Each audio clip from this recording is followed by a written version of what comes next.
silence et élévation. Il y a un moment dans la vie où tu n'as plus besoin de bruit pour exister. Allah t'élève en silence. Sourate Al-Mujadila, 58-11. Allah élèvera en degrés ceux d'entre vous qui auront cru et ceux qui auront reçu le savoir. Tu ne comprends pas ce qui se passe. Tu perds droit, tu perds des amis. Tu n'as plus la même énergie pour les choses d'avant. Tu es seul, mais pas abandonné. Tu crois que c'est une chute? Non. C'est une élévation. L'épreuve cachée dans l'élévation, style introspectif, un méditatif, l'élévation. Ce mot brille dans nos esprits comme une promesse dorée. On l'imagine entouré de lumière, de reconnaissance, d'applaudissements. Pourtant, l'élévation véritable se construit souvent loin des regards. Elle commence dans les marges, dans les creux silencieux où personne ne te voit. Elle commence là où tu te sens oublié. Ce n'est pas sur la scène que naissent les âmes les plus fortes, mais dans les grottes intérieures. Ces lieux invisibles où le cœur parle bas et où l'ego se tait. C'est là que Dieu forme les siens. Souviens-toi, le prophète Muhammad. Avant la lumière, il y a eu la solitude. Avant la mission, le silence. Il s'est retiré, volontairement, dans la grotte de Hira. Un espace sombre, froid, isolé. Pas d'applaudissements, pas d'encouragement, juste lui et l'invisible. Et c'est précisément là, dans ce vide apparent, que la parole divine est descendue. La lumière a jailli dans la pénombre. Le destin d'un homme et de l'humanité a changé. Par une voix, une injonction simple mais bouleversante, lis au nom de ton Seigneur qui a créé. Sourate Al-Alaq, 96.1. Là où le monde ne voyait qu'un isolement, Dieu voyait une préparation.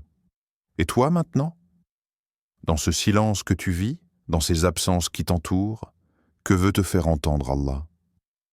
Quand les messages restent sans réponse, quand les regards se détournent, quand même ceux que tu pensais constants se dissipent, qui reste? Peut-être que cette solitude est une invitation, un appel à te recentrer, à écouter une voix que le tumulte du monde t'empêchait d'entendre. Et si l'élévation que tu demandes passait par cette cassure que tu refuses, et si le vide autour de toi était en réalité un écrin, un espace sacré où Allah, doucement, te façonne loin des regards. Alors, ne maudis pas ce silence. N'aie pas peur de ce retrait. Il cache peut-être une réponse ou une révélation. L'histoire d'un cœur élevé Malik n'avait jamais pensé que la vie pouvait basculer aussi vite. Une semaine. C'est tout ce qu'il a fallu. 7 jours pour tout perdre. Son emploi, supprimé du jour au lendemain. Sa fiancée, partie sans se retourner. Son esprit, éparpillé, saturé, fragile.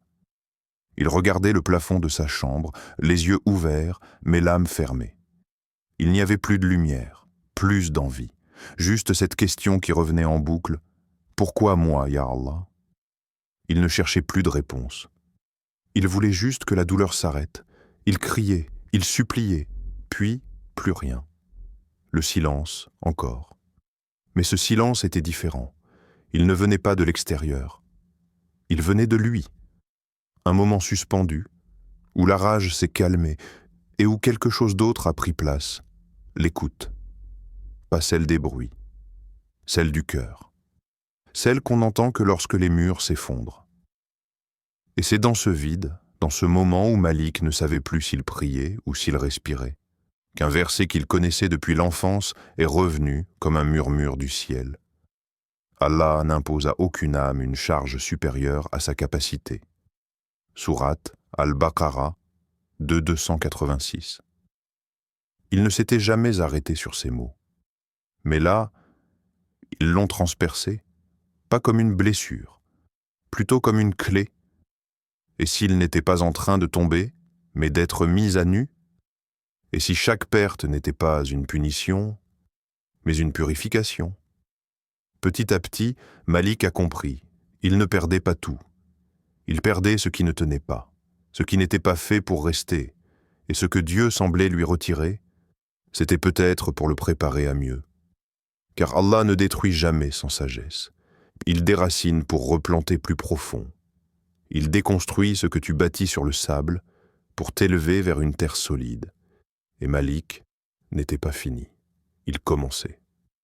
Le niveau supérieur est souvent silencieux. Regarde autour de toi. Les choses les plus puissantes ne font pas de bruit. Les montagnes, immenses, indomptables, elles ne se vantent pas, elles ne s'agitent pas, elles tiennent en silence. Les étoiles, suspendues dans l'infini, elles ne crient pas leur lumière, elles brillent discrètement, patiemment. C'est ainsi qu'Allah élève, sans tambour, sans annonce, sans like, une croissance silencieuse, invisible aux yeux pressés, mais éclatante pour ceux qui regardent avec le cœur. Dans un monde qui confond visibilité avec valeur, Allah te donne peut-être quelque chose de plus grand, la solidité intérieure. Tu ne seras pas toujours applaudi, et ce n'est pas grave.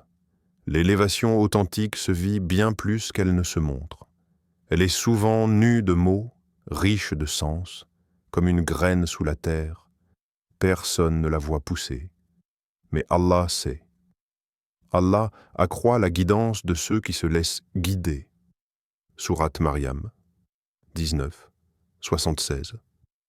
Pas ceux qui réclament les projecteurs, pas ceux qui crient pour exister, mais ceux qui se taisent et marchent, ceux qui avancent avec foi, ceux qui acceptent que leur valeur n'a pas besoin de témoins humains, car Allah suffit comme témoin.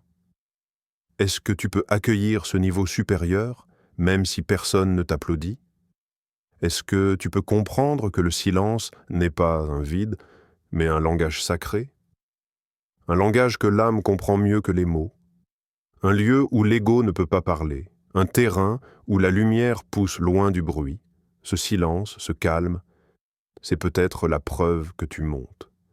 Car plus on s'élève, plus l'air devient rare. Plus les voix se taisent, et plus tu te rapproches de lui. Attention, ce niveau supérieur te coûtera quelque chose. Tu veux monter? Prépare-toi à laisser du poids derrière toi. Le niveau supérieur ne s'atteint pas les poches pleines d'attachement. Tu veux la lumière? Alors il faudra quitter les recoins sombres que tu connais trop bien, ces zones de confort où tu te caches, ces habitudes qui te rassurent mais t'étouffent. Tu veux la paix? Alors il faudra traverser tes propres tempêtes, pas les fuir, les regarder en face, laisser le vent t'arracher ce que tu refuses encore de lâcher, faire face aux blessures, aux chaînes invisibles, aux dialogues internes qui te tirent vers le bas. Tu veux l'amour d'Allah? Il ne s'achète pas à bas prix. Il se mérite dans le détachement, dans la sincérité, dans le sacrifice. Certes, Allah a acheté des croyants leur personne et leurs biens en échange du paradis. Sourate At-Tawbah 911. Ce n'est pas un prêt, ce n'est pas un don, c'est un échange. Tu donnes ton ego, il te donne sa proximité, tu abandonnes ton orgueil, il te donne sa paix, tu offres ta douleur, ton passé, ton confort, et il t'élève. Mais est-ce que tu es prêt? Parce que ce niveau supérieur n'est pas pour ceux qui veulent garder les deux pieds dans l'ancien monde. Ce niveau-là exige une rupture, une mue, une mort de certaines parties de toi. Alors demande-toi, à quoi refuses-tu de renoncer? Qui t'empêche d'aller plus haut? Est-ce cette relation toxique? Ce besoin d'être validé par les autres? Cette colère non digérée? Cette peur de te retrouver seul, Tout ce à quoi tu t'accroches devient un plafond. Et parfois, pour monter, il faut casser le toit. Ce que tu ne veux pas lâcher, c'est peut-être exactement ce qu'Allah te demande d'abandonner, non pas pour te punir, mais pour te libérer. Tu t'élèves, sans même t'en rendre compte. Style doux, affirmatif et lumineux, et si tu étais déjà en train de changer? Pas de manière spectaculaire, pas sous les projecteurs, mais en silence, en profondeur. Tu ne t'en vantes pas, tu n'y penses même pas, mais regarde-toi un instant. Tu pries plus qu'avant, pas toujours parfaitement, mais tu es là, tu reviens, tu essayes. Tu choisis de t'éloigner de ce qui t'empoisonnait l'âme, tu préfères le silence à l'explosion, le calme à la vengeance, la paix à l'orgueil. Tu pardonnes, même si ça fait mal. Tu continues d'espérer, même quand tout semble fermé. Tu tombes, mais tu te relèves différemment. Ce n'est pas de la faiblesse, c'est un signal. Un signe discret mais évident, tu es en train de monter. Et comme un avion qui décolle, tu ressens la pression. Les oreilles bourdonnent, les repères se brouillent, tu doutes, tu veux redescendre. Mais c'est normal, parce que tu quittes l'ancien niveau. Ce n'est pas une sensation, c'est une transformation. Et les anges le voient, ils le savent. Ils accompagnent ceux qui marchent, même lentement, vers la droiture. Ceux qui disent « Notre Seigneur est Allah », puis se tiennent dans la droiture, les anges descendent sur eux. Sourate Fussilat 41-30. Tu n'as peut-être pas vu les ailes pousser, mais tu voles déjà un peu plus haut qu'hier. Ne minimise pas ce que tu es en train de devenir. Le changement spirituel n'est pas toujours spectaculaire. Parfois, il est juste stable, silencieux, constant. Et ça suffit. Parce que chez Allah, la sincérité pèse plus que la vitesse. Alors oui. Et si ce que tu vis maintenant, c'était le début de ton envol? Et si tu étais déjà dans une autre dimension sans le savoir? Ne doute pas de ton silence. Ne crains pas ta solitude. Allah te prépare à ton prochain niveau.